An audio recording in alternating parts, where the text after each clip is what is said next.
It's a well of pure water when I'm thirsty and dry, bread when I'm hungry and warm. When the battle is raging, it's my faithful sword, a shelter from life's troubled storm. It's a light to my pathway and a lamp to my feet when the world gets so dark you can't see. And I've not made a change in one word that it says, but it sure made a change in me. This blessed old book that I hold in my hand, it's true from beginning to end. It's a solid foundation where I firmly stand. Sin kept me from it, now it keeps me from sin. When I think what it costs just to hold in my hand, it reminds me that I owe a great debt to all of the martyrs who'd go to the stake and quote it with their dying breath. Now its critics are many and believers are few, but one thing I found to be true: if you find when you read it that there's something wrong, there's something wrong with you. This blessed old book that I hold in my hand, it's true from beginning to end. It's a solid foundation where I firmly stand. Sin kept me from it, now it keeps me from sin. This blessed old book that I hold in my hand, it's true from beginning to end. It's a solid foundation where I firmly stand. Sin kept me from it, now it keeps me from sin. This blessed old book that I hold in my hand.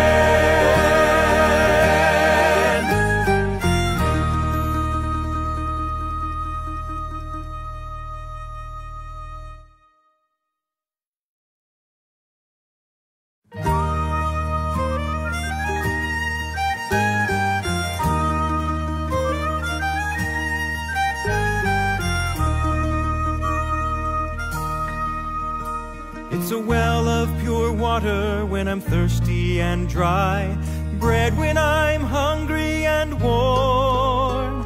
When the battle is raging, it's my faithful sword, a shelter from life's troubled storm. It's a light to my pathway and a lamp to my feet when the world gets so dark you can't see. And I've not made a change in one word that it says, but it sure made a change in me. This blessed old book that I hold in my hand, it's true from beginning to end. It's a solid foundation where I firmly stand. Sin kept me from it, now it keeps me from sin. When I think what it costs just to hold in my hand, it reminds me that I owe a great debt to all of the martyrs who'd go to the stake and quote it with their dying breath. Now its critics are many and believers are few, but one thing I found to be true: if you find when you read it that there's something wrong, there's something wrong with you. This blessed old book that I hold in my hand, it's true from beginning to end. It's a solid foundation where I firmly stand. Sin kept me from it, now it keeps me from sin. This blessed old book that I hold in my hand, it's true from beginning to end. It's a solid foundation where I firmly stand. Sin kept me from it, now it keeps me from sin. This blessed old book that I hold in my hand.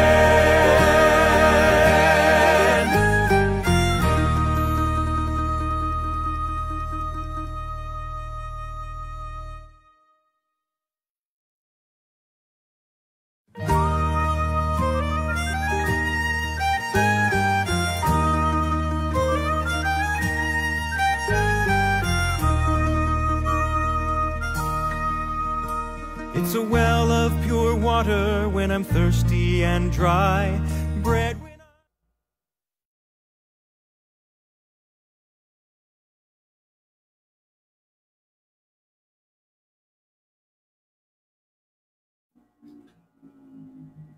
Hindi siya malabo.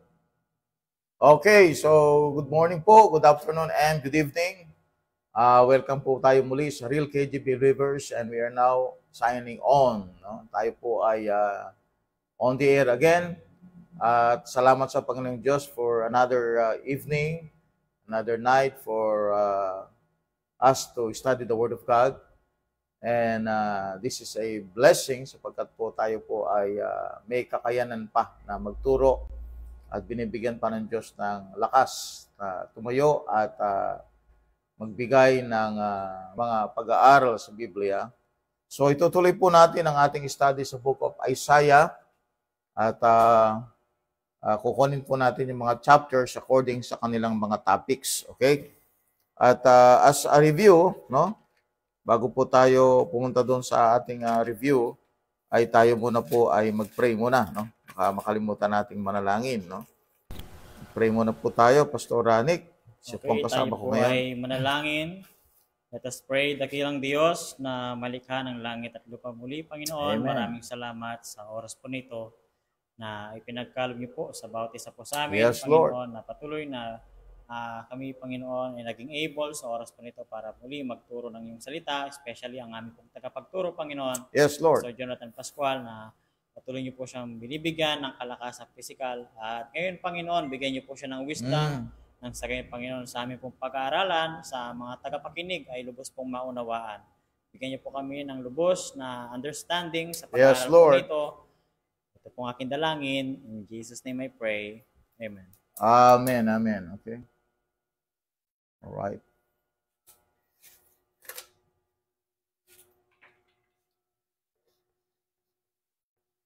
May naalala kong idadagdag.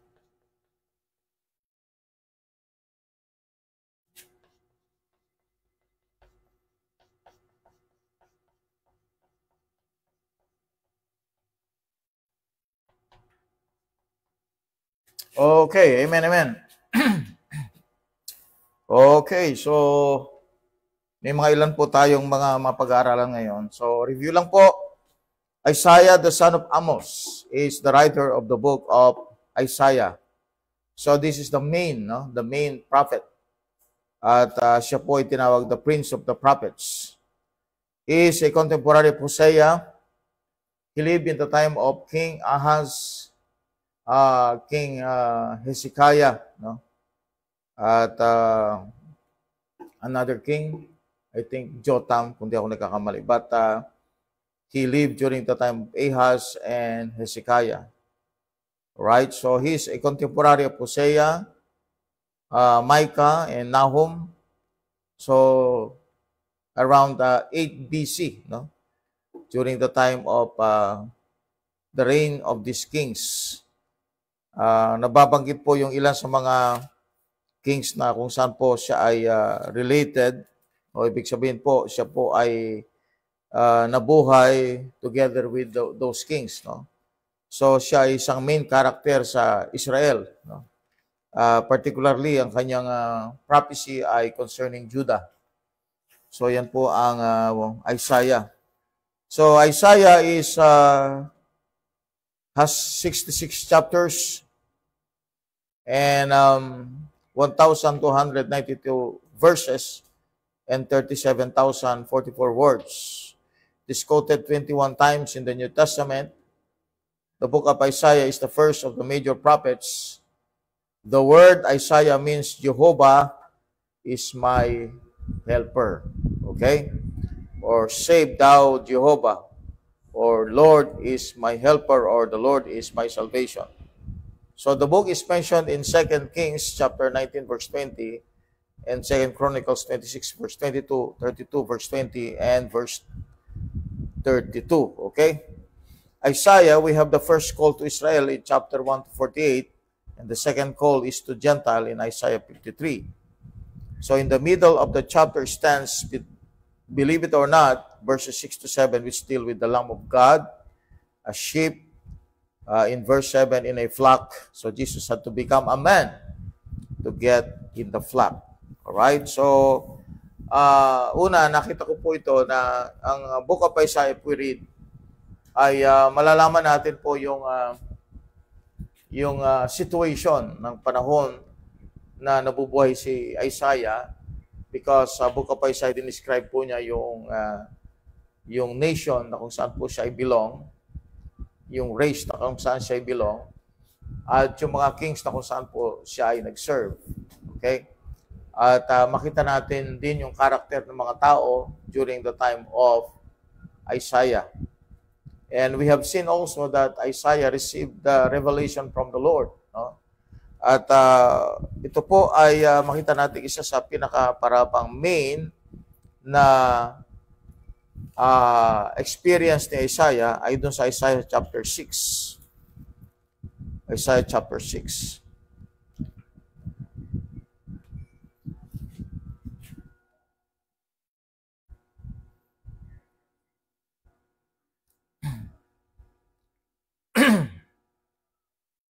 Okay, Isaiah chapter 6. See, this is Isaiah's vision, and you will see the king here is Uzziah. No? So ito pala, no? Uzziah, Hezekiah, and we have Ahaz. So we have here in the year that the king Uzziah died, I saw also the Lord sitting upon a throne, high and lifted up, and his train filled the temple. Above it the seraphims, each one had 6 wings. With twain he covered his face, and with twain he covered his feet, and with twain he did fly. So this vision is actually the vision of God in his throne. Verse number 3, and one cried unto another and said, Holy, holy, holy. So that means God is a Trinity, is the Lord of hosts. The whole earth is full of his glory. And the posts of the door moved at the voice of him that cried, and the house was filled with smoke. Then said it said, Who is me? For I am undone, because I am a man of unclean lips, and I dwell in the midst of a people of unclean lips, for mine eyes have seen the King, capital K, King, the Lord of hosts. So ito yung kanyang isa sa pinaka, sabihin nating remarkable experience ni Isaiah when he saw the Lord in his throne. Verse 6, then flew one of the seraphims unto me, having a live coal in his hand, which he had taken with the tongs from off the altar, and laid it upon my mouth, and said, Lord, this hath touched thy lips, and thine iniquity is taken away off, and thy sin purged. Also I heard a voice of the Lord saying, Whom shall I send, and who will go for us? Then said I, Here am I, send me. All right? So verse 9, and he said, Go and tell these people, hear ye indeed, but understand not, and ye see indeed, but perceive not. Make the heart of these people fat, and make their ears heavy, and shut their eyes, lest they see with their eyes, hear with their ears, and understand with their heart, and convert and be healed. So he was now sent, no, to preach and to proclaim the prophecies, the revelation to Israel, actually, no? And particularly sa Israel, yung pong northern, not the northern, but the southern tribe, at yun po yung kingdom of Judah. Alright? So, ang mga topics po natin, ito po yung pinaka parang arrangement. Makita natin yung mga topics, yung mga main topics. And there are a lot of things na sabihin nating binigyan ng pansin ni Isaiah, at ito po yung mga bagay patungkol sa last days. Alright? Particularly sa last days.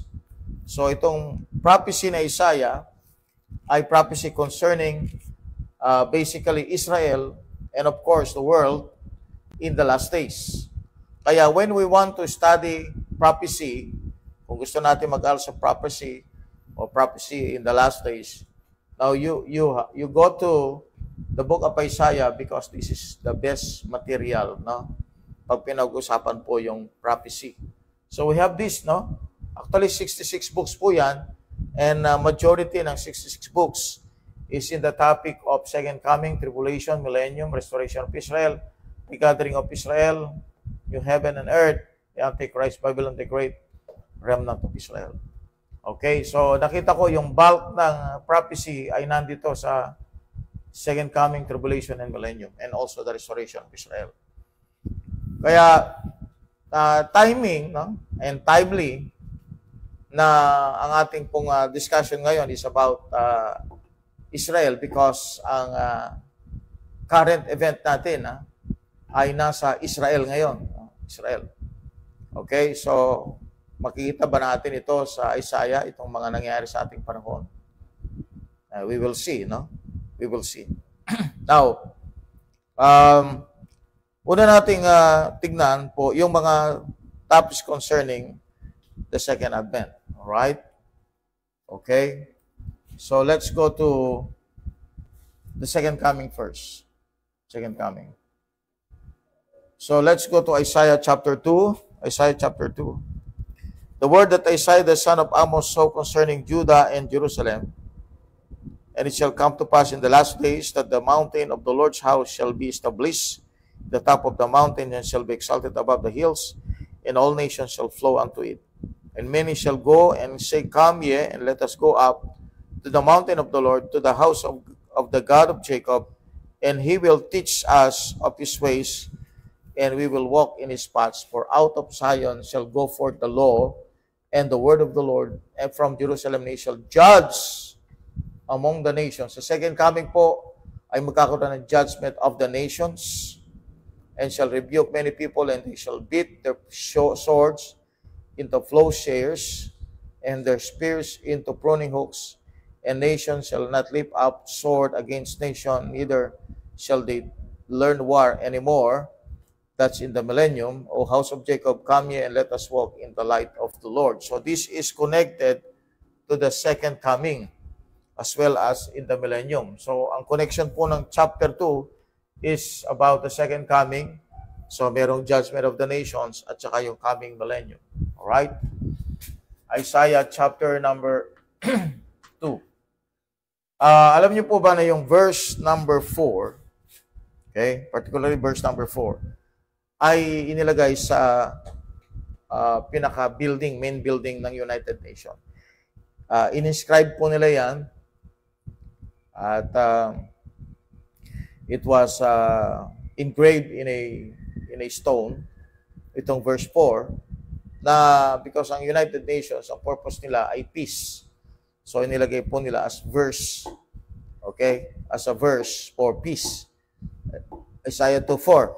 But ang application kasi nito hindi sa ating panahon. No?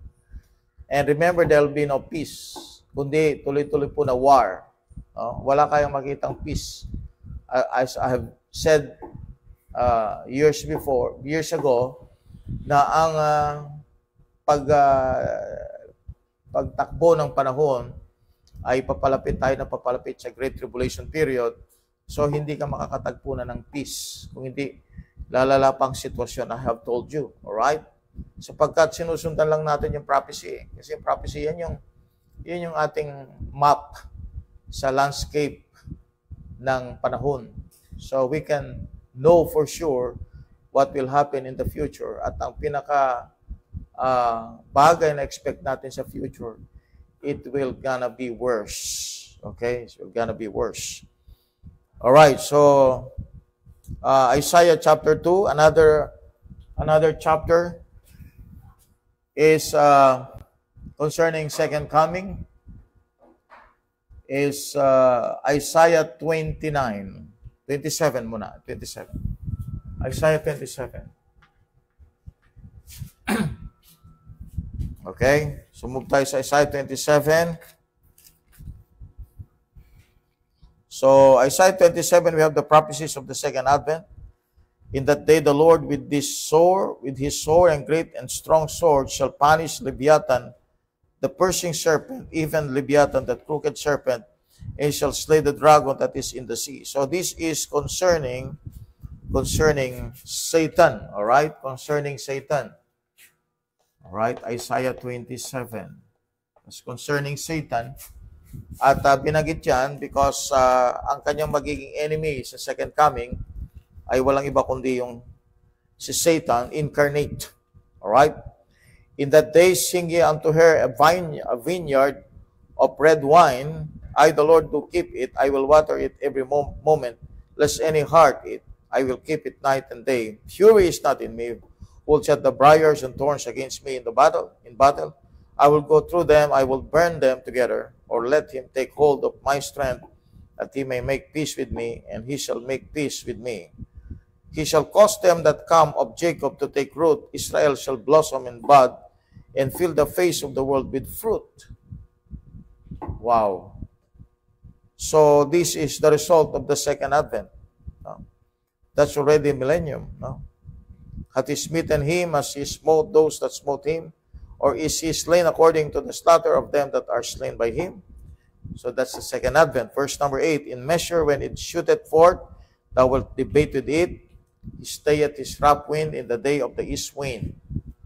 But this therefore shall the iniquity of Jacob be purged, and this is all the fruit to take away his sin, when he maketh all the stones of the altar as the chalk stones that are beaten in sunder, that groups and images shall not stand up. So yung purpose ng second coming ni Jesus Christ is about purification of Israel. Sabi ng Bible, Jacob be purged. Jacob be purged. And then, verse 12. Pakibasa lang, Brad, hanggang verse number 13. Isaiah chapter number 27, verse number 12 to 13.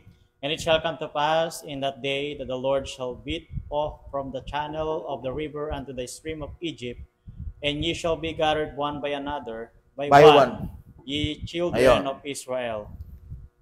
And it shall come to pass in that day that the great trumpet shall be blown, and they shall come which were ready to perish in the land of Assyria, and the outcast in the land of Egypt, and shall worship the Lord in the holy mount of Jerusalem. Right. So verse 13 is basically millennium na yan, ano? Millennium.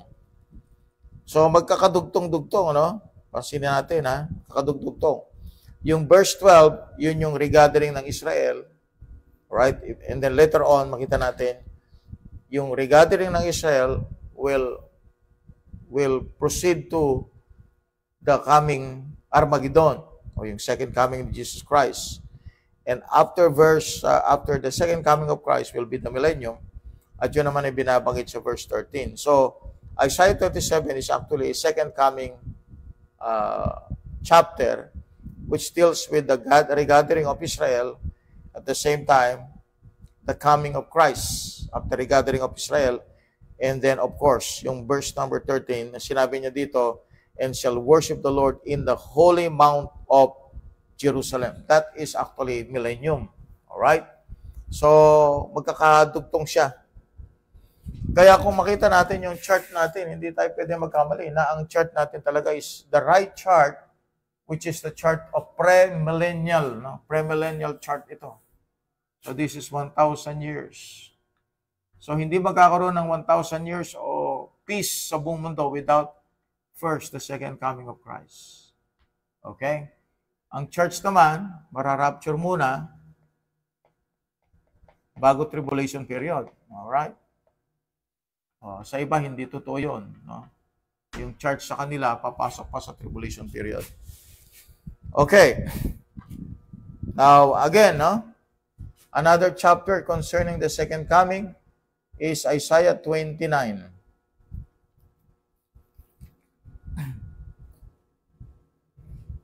Okay? And you will see here,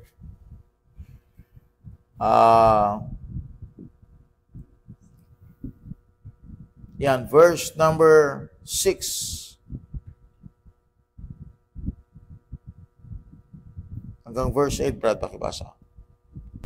Isaiah 29, verse number 6 to number 8, the Bible says, Thou shalt be visited of the Lord of hosts with thunder, and with earthquake and great noise, with storm and tempest, and the flame of devouring fire, and the multitude of all the nations that fight against Ariel, even all that fight against her and her munition, and that distress her, shall be as a dream of a night vision. Verse number 8, it shall even as when an hungry man dreameth, and behold, he eateth, but he awakeneth, and his soul is empty, or as when a thirsty man dreameth, and behold, he drinketh, but he awakeneth, and behold, he is faint, and his soul hath appetite. So shall that multitude of all the nations be that fight against Mount Zion. Yon, the fight. Kita niyo, may war. Kaya yung war, hindi po yan matatapos. Yung nangyayari ngayon sa Israel, na ginigiyera sila, at ginigiyera naman nila yung Iran, na-involve na yung US, ma-involve na rin yung ibang bansa niyan. So, that's the start of fighting.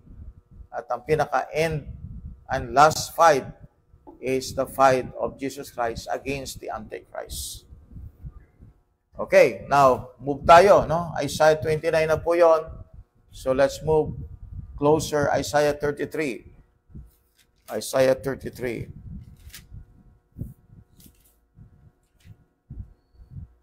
The prophecies on the second advent. No? Kung babasahin po natin dyan, sa verse 3, sabi niya, at the noise of the tumult, the people fled. At the lifting up of thyself, the nations were scattered, and your spoil shall be gathered like the gathering of the caterpillar, as the running to and fro of locusts shall be run upon them. The Lord is exalted, for he dwelleth on high. He hath filled Zion with judgment and righteousness. So this is in the millennium, no? Okay. Verse 7, sabi niya, behold, their valiant ones shall cry without, and the ambassadors of peace shall weep bitterly. Ambassadors of peace. The highways lie waste, the wayfaring man ceaseth. He hath broken the covenant, he hath despised the cities, he regarded no man. Okay? The earth mourneth and languisheth, Lebanon is ashamed and hewn down. Sharon is like a wilderness, and Bashan and Carmel shake off their fruits. Now will I rise, saith the Lord, now will I be exalted, now will I lift up myself. So these verses are talking about the second coming of Christ. Verse 20, look upon Zion, the city of our solemnities, thine eyes shall see Jerusalem, a quiet habitation. Kailan mangyayari ng pagkakaroon ng quiet habitation sa Jerusalem? A tabernacle that shall not be taken down, not one that stakes thereof shall ever be removed, neither shall any of the cords thereof be broken. Kailan mangyari yon? That is after the second coming of Christ, right? Verse 22, for the Lord is our judge, that's the second coming. The Lord is our lawgiver. The Lord is our king. He will save us. Okay? So that is about the second coming of Christ. Isaiah is a prophecy concerning Isaiah is a book of prophecy that concerns the last days. Alright, move po tayo. Isaiah 33 na po yon. So let's continue. No? Isaiah 49. Isaiah 49.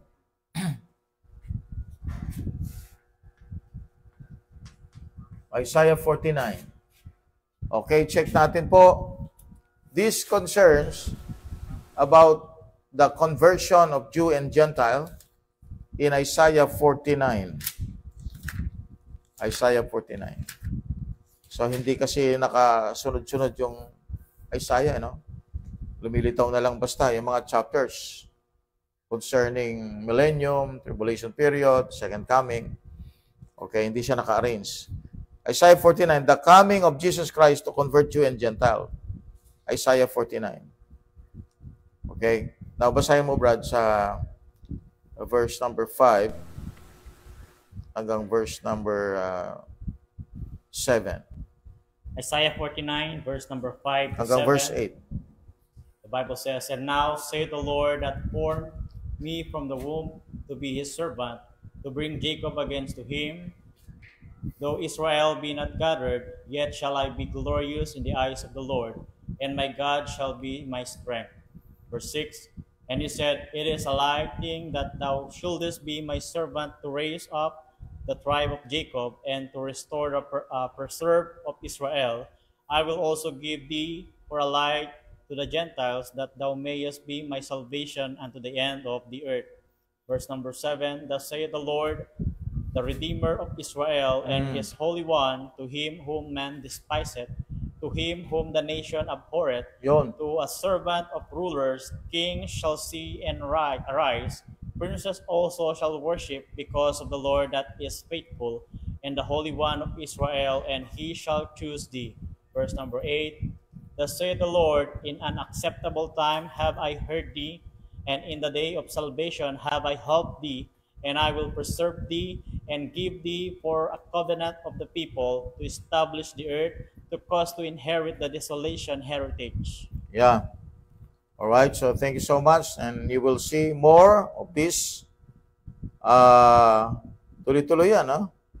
Makita natin din-describe yung mga enemies na magiging kalaban ng Panginoon. Verse 20, Thus said the Lord God, Behold, I will lift up mine hand to the Gentiles, and set up my standard to the people, and they shall bring thy sons in their arms, and thy daughters shall be carried upon their shoulders. And kings shall be thy nursing fathers, their queens thy nursing mothers. They shall bow down to thee with their face toward the earth, and lick up the dust of thy feet. That's the second coming.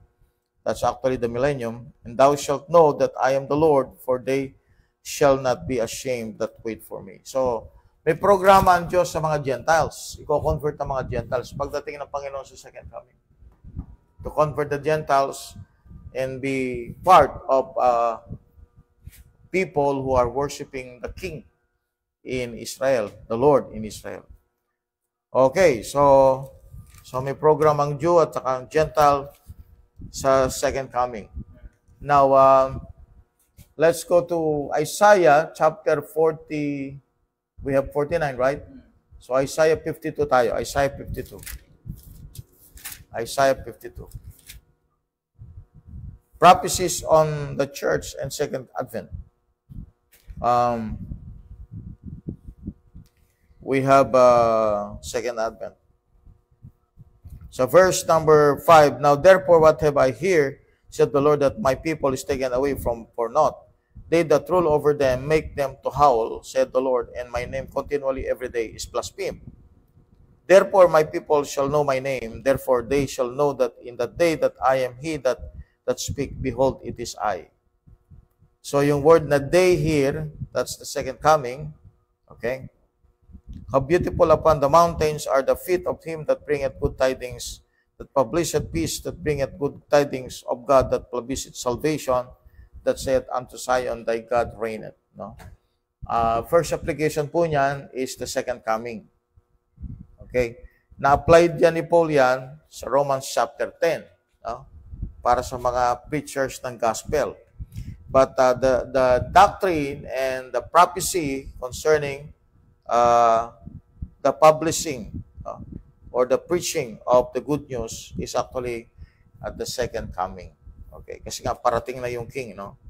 Yung king parating niya to rule the world and bring peace. Sabi niya sa verse 15, So shall he sprinkle many nations, the king shall shut their mouths at him, for that which had not been told them shall they see, and that which they had not heard shall they consider. So sa panahon kasi ni Isaiah, maraming problem ang maraming problem mga Jewish people, ang kingdom ng Judah. So dito actually is ang binabanggit ni Isaiah dito are words of comfort sa mga kasama niyang mga Jews during his time, because they are in trouble, no? May crisis sa land of the kingdom of Judah. Merong crisis na panahon na yon. And these prophecies are prophecies that Isaiah used to comfort the people in his time. So, binabanggit niya ito to bring hope to the people na balang araw their problems will be solved when the Redeemer, the Messiah, will come. Okay? Now, of course, hindi binabanggit kung sino siya. Dito sa Book of Isaiah, later on sa New Testament, malalaman na lang natin. At yung Redeemer, yung Messiah, yung King ng Israel, will be the Lord Jesus Christ as we couple the Old Testament books with the New Testament books. Alright, so proceed po tayo. So we have Isaiah chapter 52. Dito sa Isaiah 52, may binanggit na dito concerning Christ. No?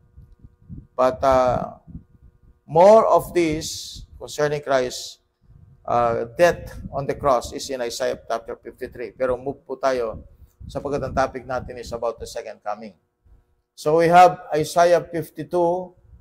Alright, ito po yung mga chapters, Isaiah 61, 60, 60, 61, 62. Yan. So ito yung mga chapters concerning the second coming. Okay? So sa tribulation period, ito po yung mga chapter concerning the tribulation period. We have Isaiah 26, Isaiah 25 muna. Okay, punta ka sa Isaiah 25, Brad.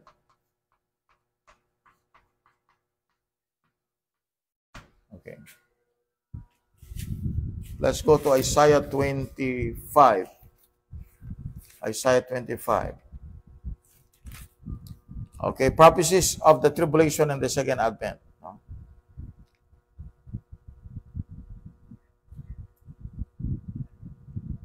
Verse number 7, and he will destroy in this mountain the face of the covering cast over all people, the veil that is spread over all nations. He will swallow up death in victory, and the Lord God will wipe away tears from all faces, and the rebuke of his people shall he take away from off the earth, for the Lord has spoken it. Okay, verse number 3, therefore shall the strong people glorify thee, the city of the terrible nation shall fear thee. Thou hast been a strength to the poor, strength to the needy in his distress. No? So binabanggit po dyan is about the tribulation period and of course the second coming of Christ. Verse number 9, and it shall be said in that day, lo, this is our God, we have waited for him. Second coming. Aliyah is a word na parang they are waiting for the hope of Israel. And he will save us. Is that salvation dito ay hindi po salvation ng soul, kundi salvation po ng kanilang mga bodies, ng salvation ng nation ng Israel. We waited for him and he will save us. This is the Lord. We have waited for him. He will be glad and rejoice in his salvation. For in this mountain shall the hand of the Lord rest, and Moab shall be trodden down under him, even as straw is trodden down for the dunghill. Okay? So, again, Isaiah 26. Prophecies of the tribulation. Ayan na, no? Verse number 5, for he bringeth down them that dwell on high, the lofty city, he laid it low, even to the ground, he bringeth it even to the dust. The foot shall tread it down, even the feet of the poor, and the steps of the needy. The way of the just is uprightness. That was upright, that's way the path of the just. Tuloy-tuloy po tayo, makita natin, it's about the Lord fighting his enemies. Verse 11, Lord, when thy hand is lifted up, they will not see, but they shall see and be ashamed for the envy of the people. Yea, the fire of thine enemies shall devour them. Lord, thou wilt ordain peace for us, for thou also hast wrought all our works in us. O Lord our God, other lords beside thee have had dominion over us, but by thee only will we make mention of thy name. So makita natin mga kapatid, that is the time of the tribulation period and the second coming of Christ. So another chapter concerning the tribulation, we have the tribulation period. Now let's concern to the millennium. No? Millennium. Kanina binanggit natin yung Isaiah chapter 2. Isaiah chapter 2. Nabanggit natin kanina yan. The millennium. Alright? Pero makita natin ang isa talagang very clear na description ng millennium ay Isaiah chapter 11. Let's go to Isaiah chapter 11. Isaiah 11. Isaiah 11. Alright? Isaiah 11. We have in Isaiah 11, the restoration of Israel in the millennium. And there shall come forth a rod out of the stem of Jesse, and a branch shall grow out of his roots. Okay? A branch shall grow out of his roots. Parang ano yan? Parang stump. No? Yung tawag nilang stump. Parang putol na puno. No? Kasi ang ganyan yan ang Israel. Ano? Yan yung Judah. No? Parang wala silang hope. Pinutol na puno. Okay? Alright? So, out of Jesse, yun yung tribe ng Judah. No? Jesse means, yun yung pinanggalingan ni Jesus Christ. So, dito lalabas. No? Magbabranch ito at magkakaroon ng panibagong halaman. Magagaling to sa roots. Okay? This is a brand new branch. Galing dito sa putol na puno. No? In Isaiah 11, siya nagmumula, mga kapatid, yung peace ng Israel.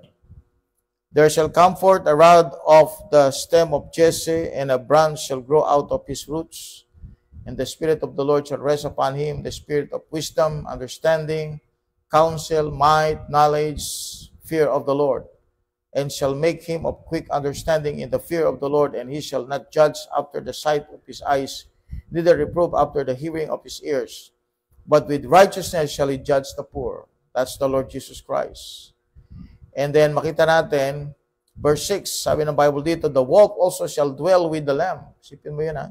Sa millennium yun.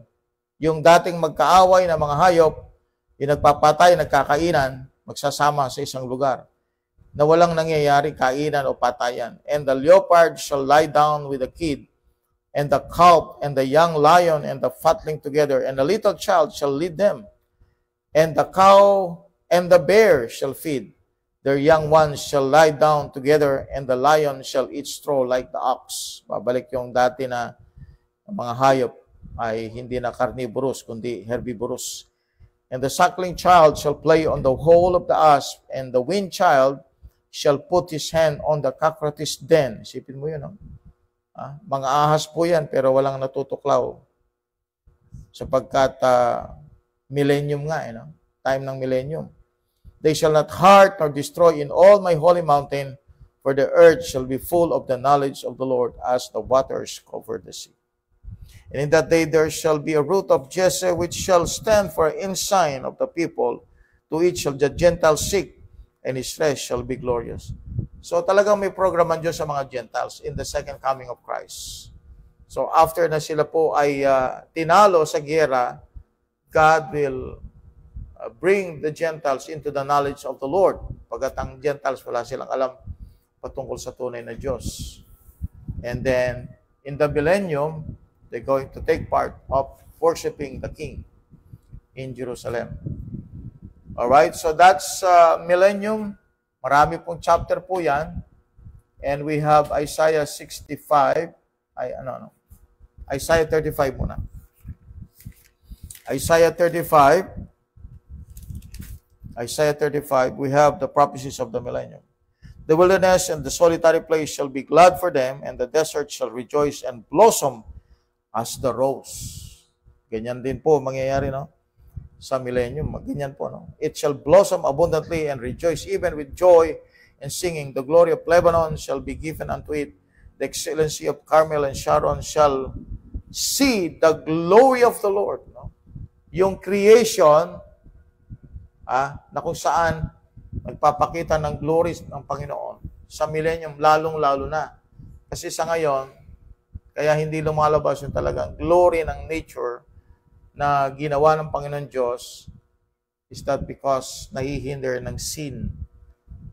But when Jesus Christ will come here on earth and reign in righteousness, katuwiran, then the creation, the full bloom of creation will appear to show the glory of the Lord. Okay? Yan. Isaiah 35. Isaiah 34. Okay, so 34 naman. So Isaiah 34. Makita natin sa millennium naman, yung lake of fire, no? Sa millennium. Sa verse 8, for it is the day of the Lord's vengeance and the year of recompense for the corpus of Zion, traverse of Zion.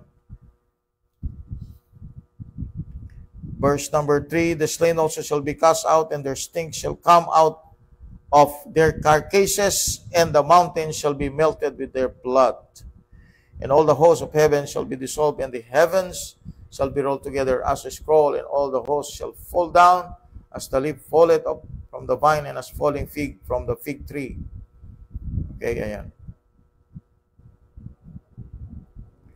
Sabi ng Bible sa verse number 9, and the streams thereof shall be turned into pitch, and the dust thereof into brimstone, and the land thereof shall become burning pitch, and it shall not be quenched night nor day. The smoke thereof shall not go up forever. From generation to generation it shall lie waste, none shall pass through it forever and ever. Okay, so that's hell in the millennium, or lake of fire in the millennium. All right. So millennium, Isaiah 11, Isaiah 34, 35. What else? What chapters ang merong millennial topic? Isaiah 65. Isaiah 65. 11, 2, 11, 34. 32. 32 muna. Okay? 32. So, millennial din yan, yung chapter 32. Millennial din po, chapter 32.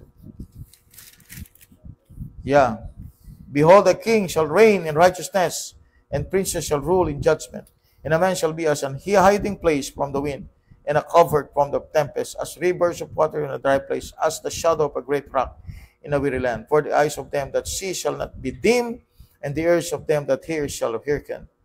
The heart also of the rash shall understand knowledge, and the tongue of the stammerers shall be ready to speak plainly. The vile person shall be no more called liberal, nor the child shall be to be bountiful.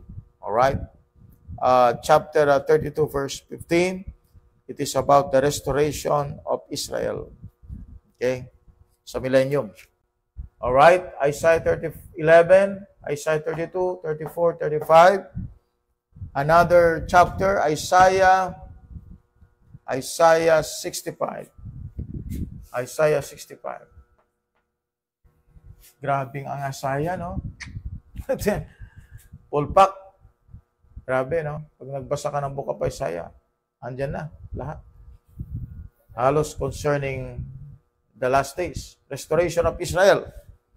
Alright, topic tungkol sa restoration of Israel. We have Isaiah 32:15. Tignan natin. Isaiah 32:15.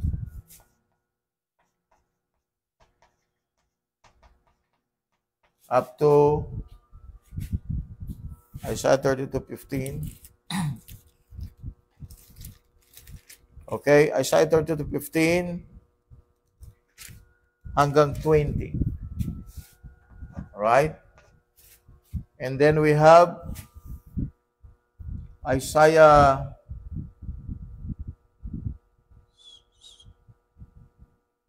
43 to 45. Yan. Now, itong amazing, ano? Itong amazing. Si Cyrus, hindi pa pinapanganak. Pero sinabi na yung pangalan niya sa Isaiah 45. Nung sinabi ito, no? Hindi pa pinapanganak si Cyrus. Si Cyrus po siya yung king ng Persia na nagbigay ng relief. No? Relief. Yung bang sa panahon ng kanilang captivity, binigyan sila ng relief. Anong relief na ito? Yung parang kapahingahan na at binigyan sila ng chance to worship the Lord. Okay, alam natin na under captivity, hindi po sila binibigyan ng chance to worship their Lord with freedom. Pero sila po ay inallow ni King Cyrus as well as the King Darius to restore or to rebuild the temple in the time of Ezra. Okay, Isaiah 32 45. Isaiah 45. Okay, tignan natin si Cyrus. Isaiah 45. Yung Iglesia ni Cristo, ninakaw nila yung yung ibong mandaragit. Yung ibong mandaragit dyan, si Cyrus yun. Kaya lang ginawa nila si Manalo. Okay. Verse number 1, Thus said the Lord to his anointed, to Cyrus, whose right hand I have holden to subdue nations before him, and I will loose the loins of kings, to open before him the two lead gates, and the gates shall not be shut. I will go before thee and make the crooked places straight. I will break in pieces the gates of brass and cut in sunder the bars of iron.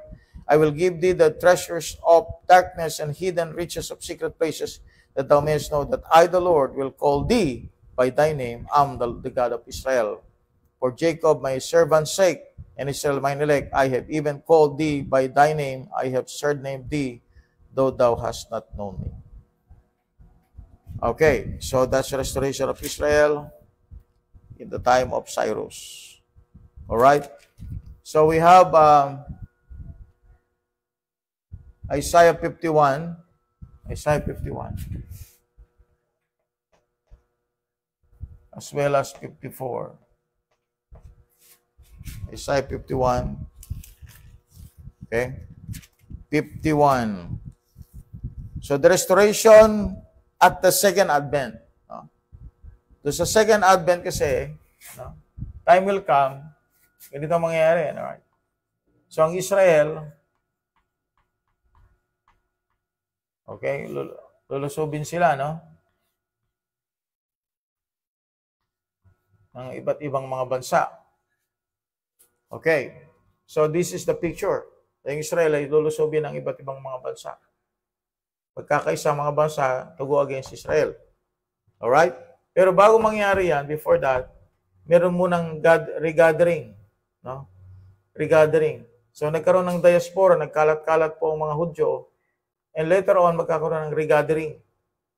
So all the nations, all the Jews from different nations will gather in Israel. And then, yun na yung susunod na event naman, na pag sila'y nando na, and then they'll be attacked by different nations from different directions. Yan yung picture ng second coming. Pagka nangyari yan, yun na yung pagdating ni Jesus Christ. Okay? So, pero regathering muna.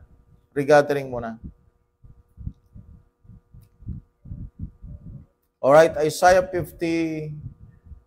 ano yung sinabi ko? 51. So here, pagkayari ng second advent, okay, pagkayari ng second advent, so the devil and the Antichrist will be defeated. Alright? So magiging free ang Israel. So magiging, ano na to? Magiging kingdom na ito. At ang magrurulo sa kanila ay isang king. At yun ay walang iba kundi ang Panginoong Jesus. Okay? So the king will be Jesus Christ. Alright. So, Israel, with their king, yung kingdom will be restored to Israel. So una, gathering muna. And then the attack of different nations. And then the coming of Christ. Armageddon na yon. After that, set up yung kingdom. So yung Israel will be restored. Kaya nga, yun ang sinasabi sa Isaiah 51. Alright, Isaiah 51. Kung babasahin po natin, napakaganda itong mga chapters na ito. Isaiah chapter 51 and Isaiah 54. The final restoration of Israel at the second advent. Sing, O barren, thou that didst not bear, break forth into singing and cry aloud, and thou that didst not travail with child, for more are the children of the desolate than the children of the married wife, saith the Lord. Enlarge the place of thy tent, and let them stretch forth the curtains of thine habitations. Spare not, lengthen thy cords, and strengthen thy stakes. For thou shalt break forth on the right hand and on the left, and thy seed shall inherit the Gentiles, and make the desolate cities to be inhabited. Sabi niya, inherit the Gentiles. Ibig sabihin, ang magiging top nation will be Israel after the second coming of Christ. Israel, and then Israel will going to rule the Gentiles, the Gentile world. Okay. Chapter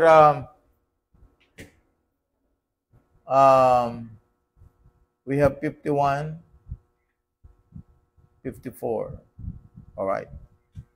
Now, let's continue. So, tapos na po tayo doon sa millennium. Tapos na tayo doon sa restoration of Israel. Next is the regathering of Israel. Regathering of Israel. We have Isaiah 18, no? So, yung topic sa Isaiah 18, bigyan ako dyan, is the regathering of Israel. Isaiah 18.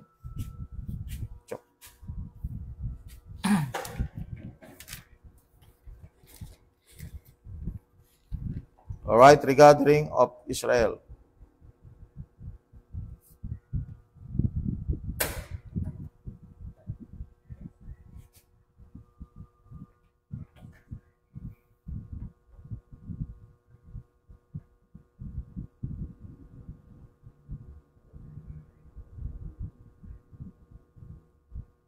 Okay, verse 7. In that time shall the present be brought unto the Lord of hosts of a people scattered and peeled from a people terrible from their beginning hitherto. A nation meted out and trodden underfoot, whose land the rivers have spoiled, to the place of the name of the Lord of hosts, the Mount Zion. So the regathering of Israel mentioned in Isaiah chapter number 18. Okay? So sabi niya, all ye inhabitants of the world and dwellers on the earth, see ye, when he lifted up an ensign on the mountains, and when he bloweth a trumpet, hear ye. For so the Lord said unto me, I will take my rest, and I will consider in my dwelling place like a clear heat from upon herbs, and like a cloud of dew in the heat of harvest. For afore the harvest, when he bud is perfect, and the sow grape is ripening in the flower, he shall both cut off the sprigs with pruning hooks, and take away and cut down the branches.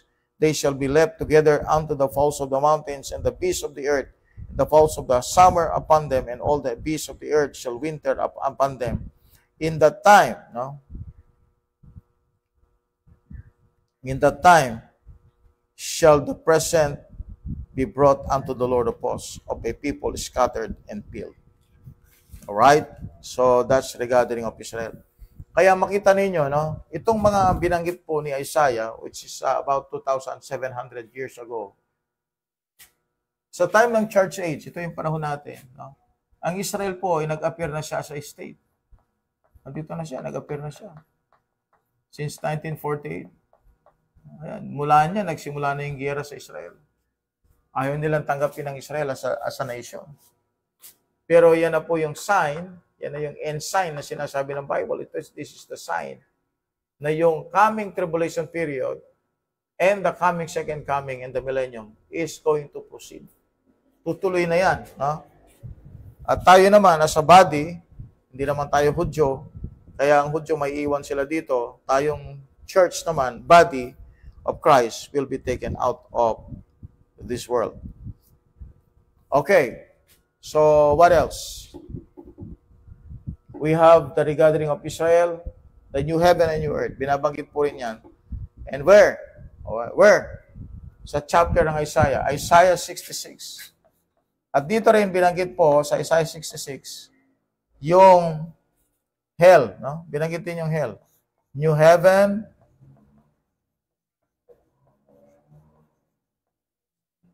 new earth. Binanggit dito yung hell din. No? Alright? Binanggit din yan. Alright? So, tignan natin sa Isaiah 66. Sa pinaka-last chapter, Isaiah 66. Okay? So, dapat may interest talaga tayo sa Word of God para meron tayong talagang magbibigay talaga tayo ng panahon. Now, Isaiah 66. We have verse number 22. Di ba sabi natin, no? Yung Isaiah para siyang book, Bible inside the Bible. Revelation 22. Alright? Revelation 22, the last book of the Bible, 66 books.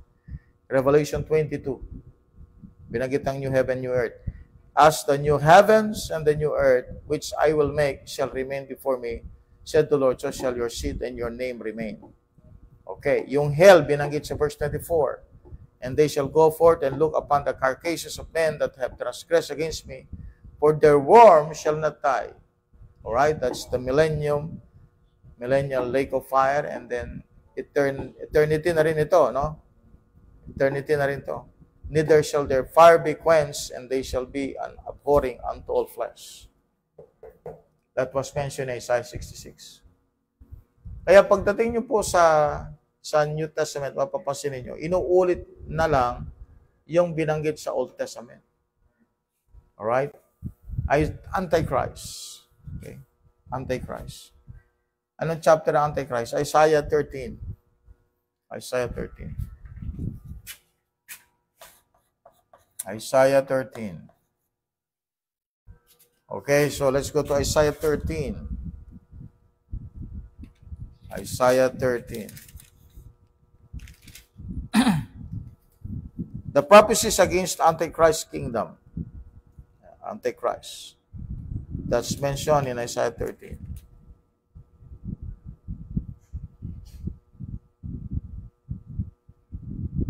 I will punish the world for their evil, verse 11, and the wicked for their iniquity, and I will cause the arrogancy of the proud to cease, and will lay low the haughtiness of the terrible.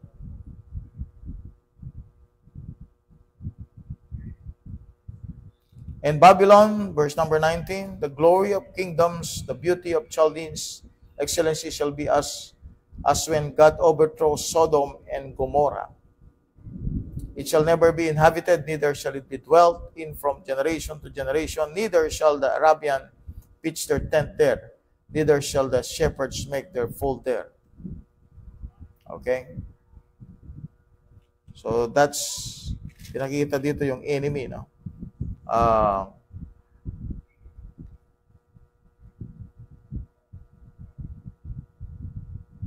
Yung kingdom dito, kingdom ng Antichrist to.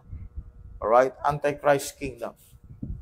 Alright? So yung kingdom, nag-appear dyan sa Isaiah 13. Kingdom of Antichrist.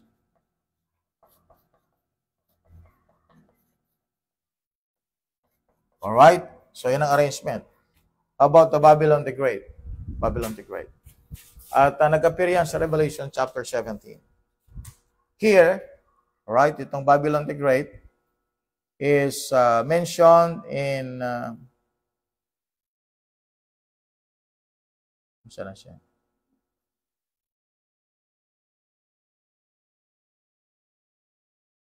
The fall of Babylon the Great, Isaiah 47. Isaiah 47. The fall of Babylon the Great. And then the remnant of Israel. Isaiah 4. Isaiah 4. So yung remnant of Israel, that will be in the tribulation period, no? Yung remnant of Israel. Sila yung ipifeed sa Revelation chapter 12, the remnant of Israel. Okay? Kasi di ba ang Antichrist, papatayin niya yung mga Hudyo sa panahon ng tribulation period. Yung remnant, yung natitira na hindi napatay at hindi nagpatatak ng 666. Alright? So, minimension yan sa Isaiah 4. So, connect mo yan sa Revelation chapter 12. Okay? So, let's move sa concerning God himself, yung God, yung Diyos, concerning God. Concerning Christ muna. Concerning Christ. Binanggit ba si Christ sa Isaiah? Yes, of course. Ang kanyang mga chapters concerning Christ is Isaiah 7. Kung saan binanggit ito yung virgin, the virgin shall conceive. Isaiah 7:14. We have Isaiah 9. Okay? Binanggit yung Isaiah 9. A son shall be given.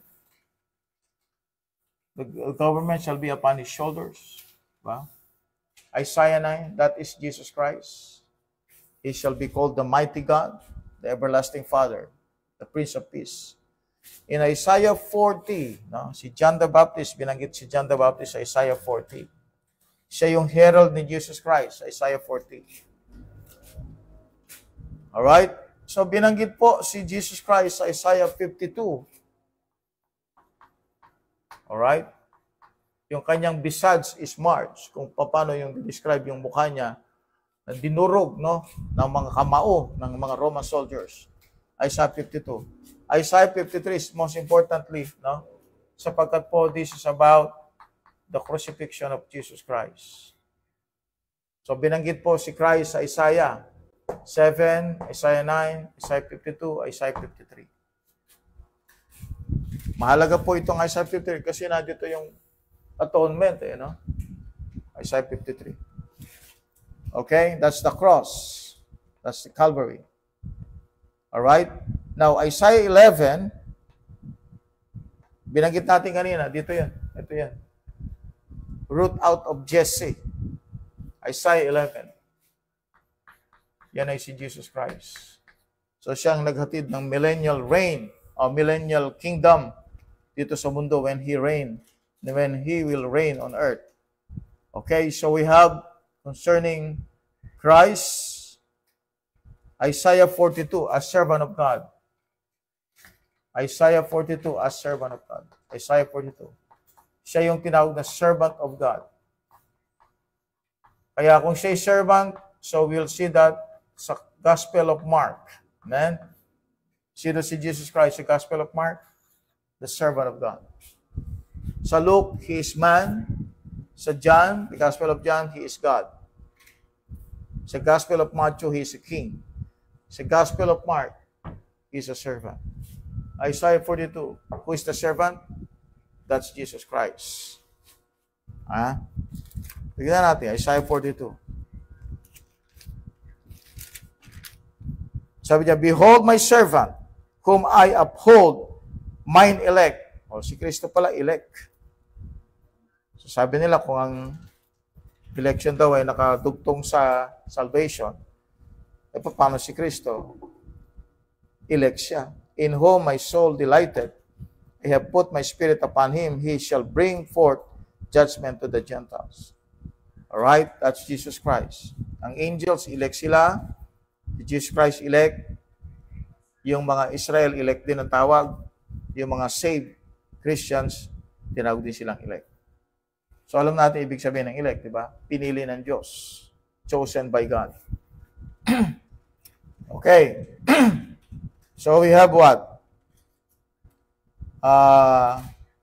So, tayo, napili tayo because pinili natin si Kristo. Kaya tayo pinili. Dahil pinili natin si Kristo. Pero kung di natin pipiliin si Kristo, hindi rin tayo pipiliin ng Ama. Okay?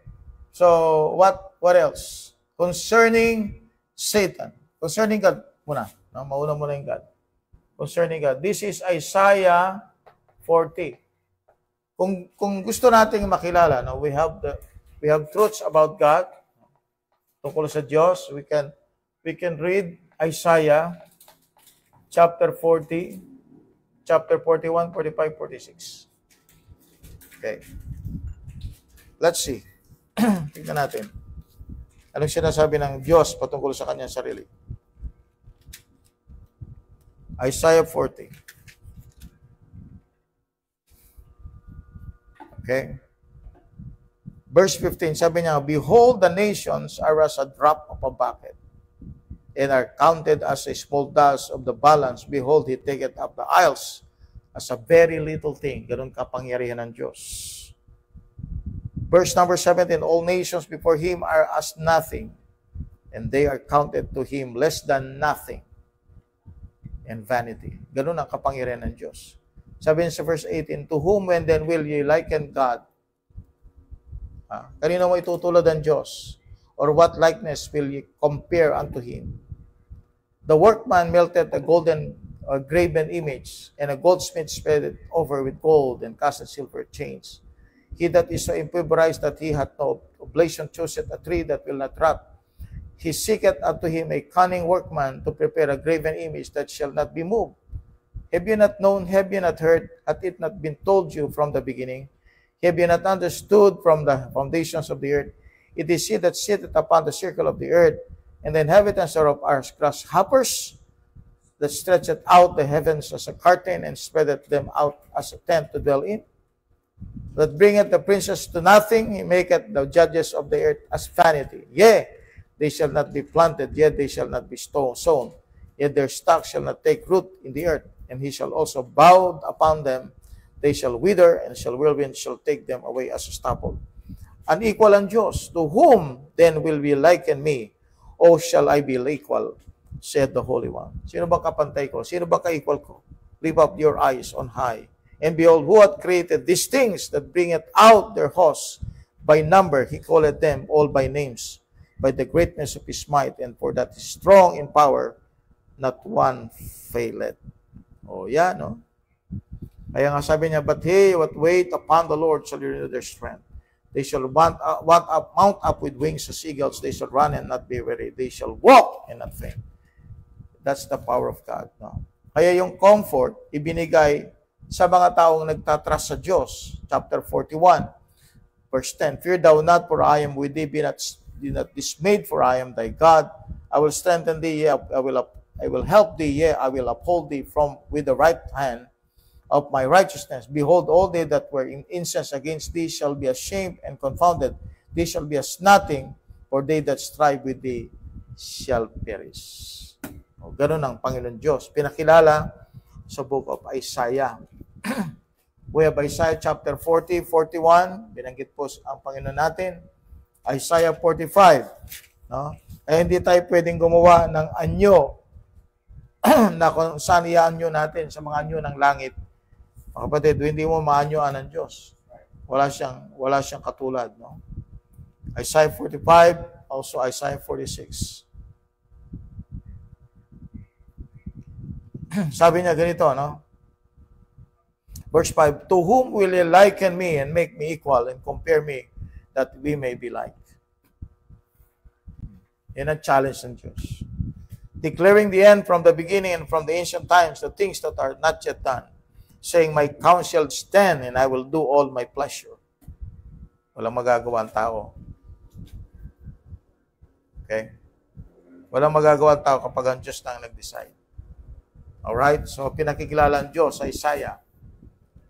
Concerning Satan, pinakilala din ang Diablo sa Isaiah. Isaiah 14. Satan as the son of perdition. Sabi niya sa verse 12, thou art thou fallen from heaven, O Lucifer, son of the morning. Of course, itong verse nito ay ginurap, no, ng mga modern Bibles. How art thou fallen from heaven, O Lucifer, son of the morning? How art thou cut down to the ground, which didst weaken the nations? For thou hast said in thine heart, I will ascend into heaven. I will exalt my throne above the stars of God. I will sit also upon the mount of the congregation in the sides of the north. I will ascend above the heights of the clouds. I will be like the Most High. Wow, that's the devil. Pinakilala, no? Also in Isaiah 27, Satan, Isaiah 27, Isaiah 14. Binanggit sa Isaiah 27, siya yung crooked serpent. Siya yung Leviathan, no? Kaya pag pumunta ka sa Job chapter 41, you will see na yung Leviathan, yung crooked serpent, ang anyo niya, another transformation niya, ay siya ay dragon. Kaya pagdating mo sa Revelation 12, siya yung old serpent, siya yung dragon. Yan yung transformation ng devil. Okay. So we have other nations.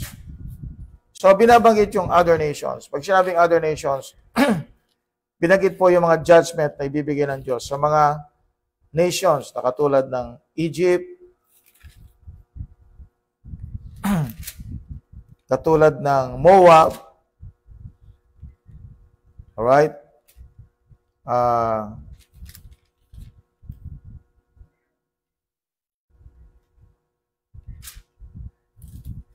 Ito mga ito, no? Chapter 8, warning against the United Nations. Binanggit po ang United Nations ng UN sa chapter 8. Isaiah chapter 8. binanggit yung mga mangyayari sa ano. Okay. Assyria, binanggit sa chapter 10. Ano mangyayari sa Assyria? Chapter 10. And then we have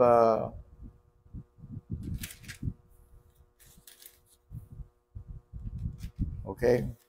Moab in chapter 15. Moab. Judgment against Moab, against Syria in Acts in 17. So yan, talagang kapag may gera, no, pansinin nyo, may gera, no, it is allowed by God upang sa ganun yung purpose niya, yung will mangyari. And sometimes those war, God is using them para parusahan niya yung mga enemy ng Israel. Alright? So judgment against Egypt. Mga nations yan.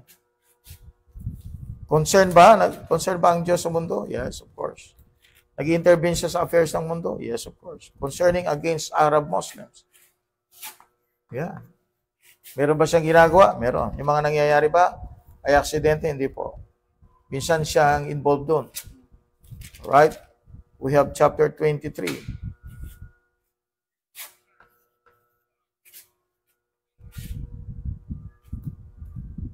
Alright, restoration of the Davidic kingdom. Sulat na lang natin, Isaiah 22:20. Isaiah 22:20.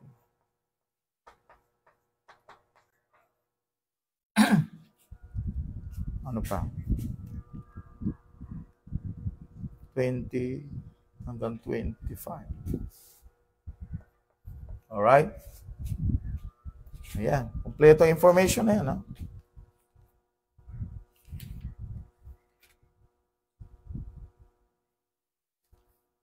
Chapter 28, Ephraim. Alright, so marami pa po yan, no? Mga nations. Kasama yung Babylon. Yan. Invasion of Sennacherib, kasama yan sa verse sa 36, binanggit. Actually, yung si Hezekiah, no? Na mamamatay na, nabanggit yan. I think chapter 28, kung di ako nagkakamali. Against Egypt, chapter 30. Yan. So, maraming prophecy concerning other nations. Actually, karamihan dyan, judgment na ng Diyos sa mga nations. Kaya sabi ng Bible, the nations that forget God, no? The wicked shall be turned into hell, and all the nations that forget God. Now, there is a parable here in Isaiah 5, no? Singit natin ito. Itong parable na ito. May parable, no? Isang parable. At ito ay tungkol sa Israel. No? Ito yung parable. Ito ay parable ng vineyard.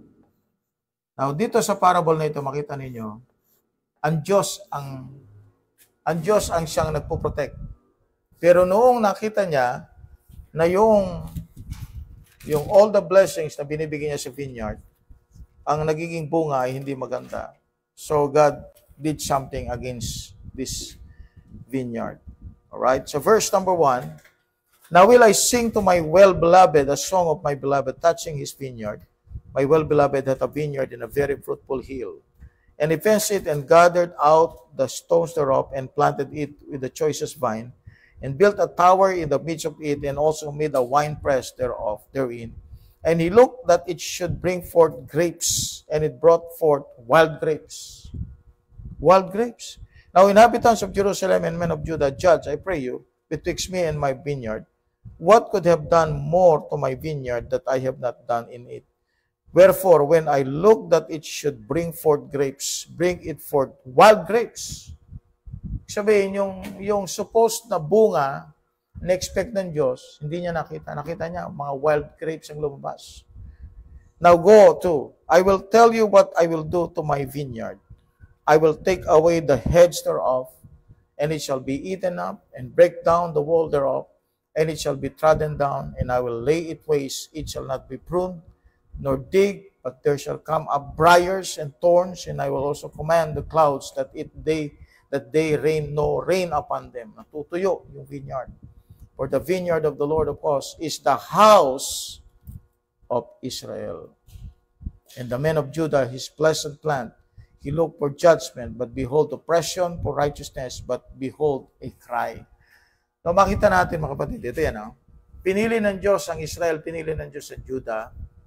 Okay, doon manggagaling actually ang Judah sa Messiah. Pero makita natin, ang nangyari sa Israel, na corrupt sila, naging evil, naging wicked, yung iba sa kanila. God is angry with them.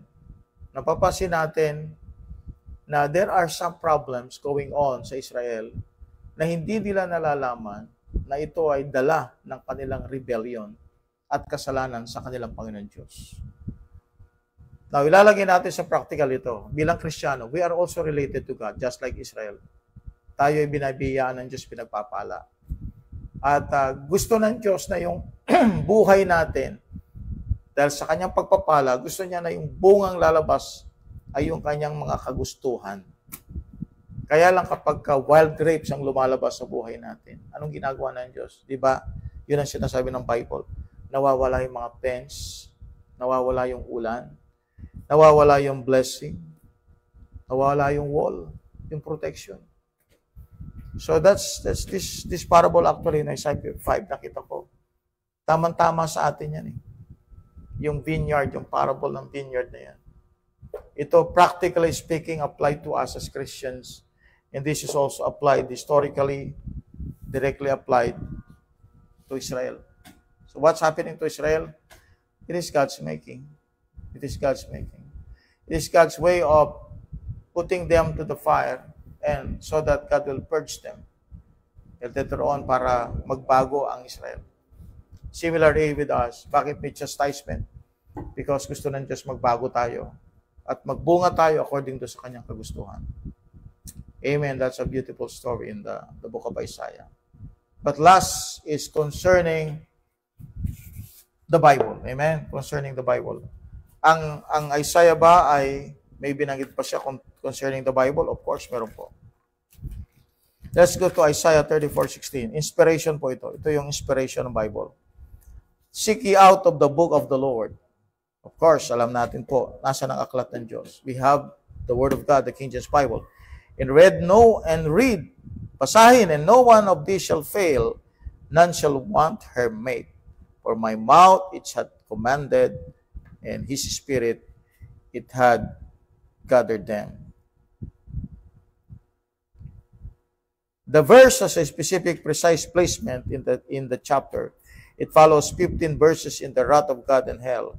The Lord is telling every unbelieving corrector and critic of that book that everything he just said about those two subjects is going to come to pass. Because he said it, and if you find it hard to accept literally, you just pick up the book and read it. Okay? About the Bible. Isaiah 28, verse 9. Isaiah 28, verse 9. How to learn the Bible? Isaiah 28, 9. Whom shall he teach knowledge? And whom shall he make to understand doctrine? Then them that are weaned from the milk and drawn from the breast. For precept must be upon precept, precept upon precept, line upon line, line upon line. Here a little and there a little, for with stammering lips and under the tongue will he speak to these people. Verse number 13, but the word of the Lord was unto them precept upon precept, precept upon precept, line upon line, line upon line, here a little and there a little, that they might go and fall backward and be broken, snared, and taken. That's about the Bible. Amen? Pag-aaral ng Biblia is precept upon precept, line upon line. Kaya ang principle ng right division, gano'n yun eh. Precept upon precept, line upon line. Okay? So, meron pa ba? Isaiah 29. Ayan, Isaiah 29. Another 10 to 11. For the Lord hath poured out upon you the spirit of deep sleep and hath closed your eyes, the prophets and your rulers, the seers that he covered. Ito po, kahit may Bible kayo, kapag ang Diyos hindi niya binuksan ang understanding niyo, hindi niya maintindihan. And the vision of all is become unto you as the words of a book that is sealed, which men deliver to one that is learned, saying, read this, I pray thee. And he said, I cannot, for it is sealed. And the book is delivered to him that is not learned, saying, read this, I pray thee. And he said, I am not learned. Therefore the Lord said, for as much as these people draw near me with their mouth and with their lips to honor me, but have removed their heart far from me, and their fear toward me is taught by the precept of men. Kaya nga po, ang Bible, with a good heart and intention, doon mo lang makunawa ng Biblia. Pero, pag hinahanap mo yung para bang gagamit mo ito para sa sarili mo lang, you will not understand the Word of God. Madadaya ka lang ng Biblia mismo. At sisirain ka ng Biblia mismo ang gamit mo. Okay? So, let's see what we have tonight. Amen? Prophecies concerning second coming. Ayan na po yung chapters.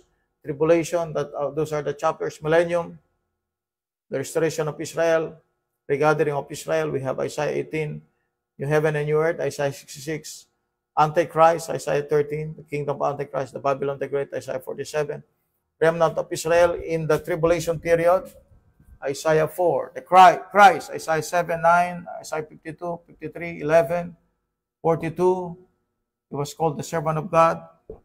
God, ano yung kanyang dinideclare sa sarili niya? Sa book of Isaiah 40, 41, 45, 46. Ito, mahalaga ito. To know God. No? Satan, Isaiah 27, Isaiah 14. Other nations, binanggit po. No? Pati ang United Nations. Concerning the Bible, Isaiah 34:16, Isaiah 28, Isaiah 29. Concerning John the Baptist, Isaiah 40, verse 1 to 3. And the great parable of the vineyard. This is in Isaiah 5. Isaiah 5. Amen. Okay? So kahit pa paano po, may alam na tayo sa Bible. May alam tayo sa Book of Isaiah. Alright? So doon po tayo nagwawakas. Now, isa pa, no? Singit na natin ito. Amen? Para makumpleto na. Yung Trinity.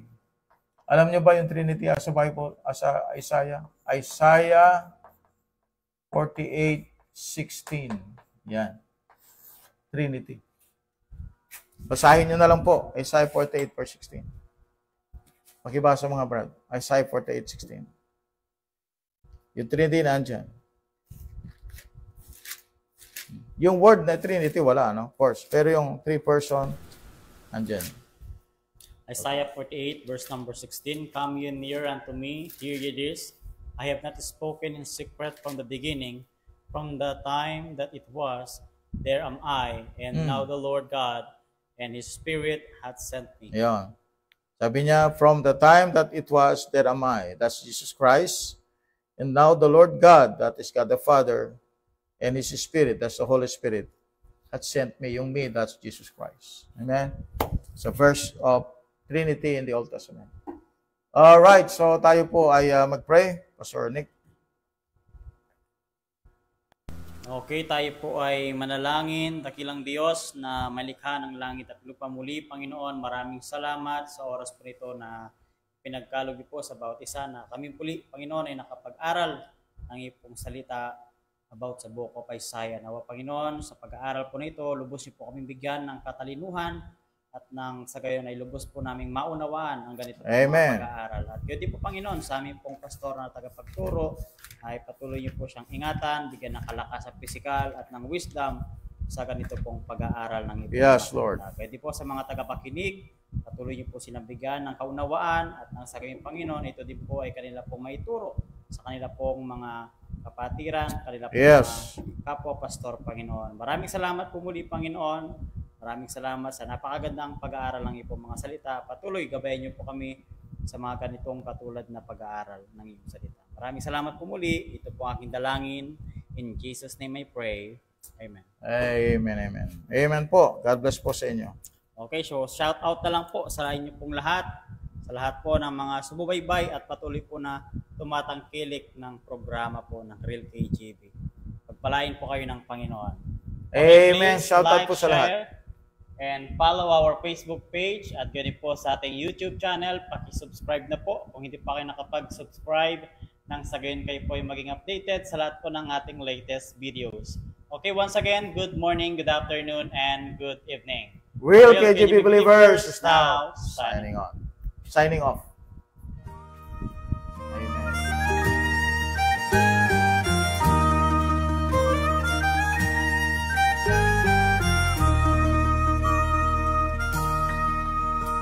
It's a well of pure water when I'm thirsty and dry, bread when I'm hungry and warm. When the battle is raging, it's my faithful sword, a shelter from life's troubled storm. It's a light to my pathway and a lamp to my feet when the world gets so dark you can't see. And I've not made a change in one word that it says, but it sure made a change in me.